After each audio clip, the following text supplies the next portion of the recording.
my family was so revered and respected.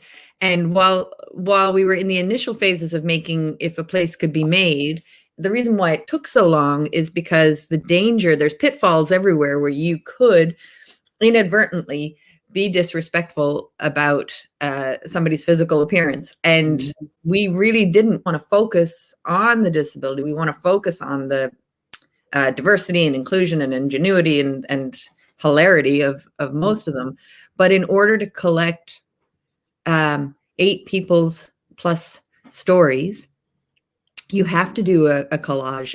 It is a collage. And so I just felt it right away when we were talking and you were like, oh yeah, I get it. And then when you came back with these photos of like this hyper real one with the basilica with the archbishop on the top for the special dispensation, like that to me nails it, because how could I possibly convey to a 10-year-old how important the Roman Catholic Church was in the 1940s? Like, but you did it. You really got that sentiment there.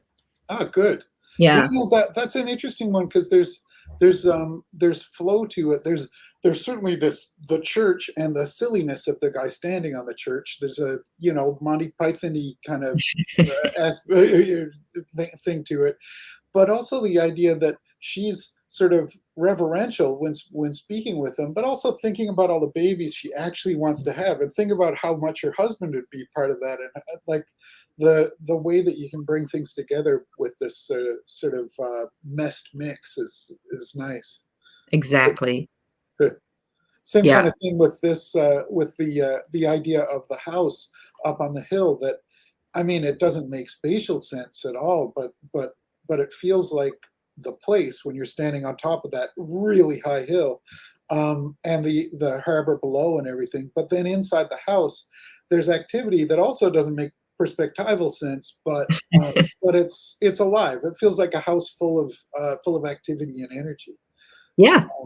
And it's funny, like there was a theater piece about this before, and there's an existing family, and there's all the weight of history, and I thought, how am I possibly going to be able to get something that speaks to it truthfully and doesn't offend, and but also for a little kid that introduces them to all of this stuff, like you're saying, with the importance of the church, even, let alone the importance of these people and the importance of them to one another. And it felt, talking with you and your mom, like there was the openness for likeness to be a little bit fluid, for design to be a little bit offbeat and unusual. It seemed to fit, and it just felt like there was an affinity that I think is coming through.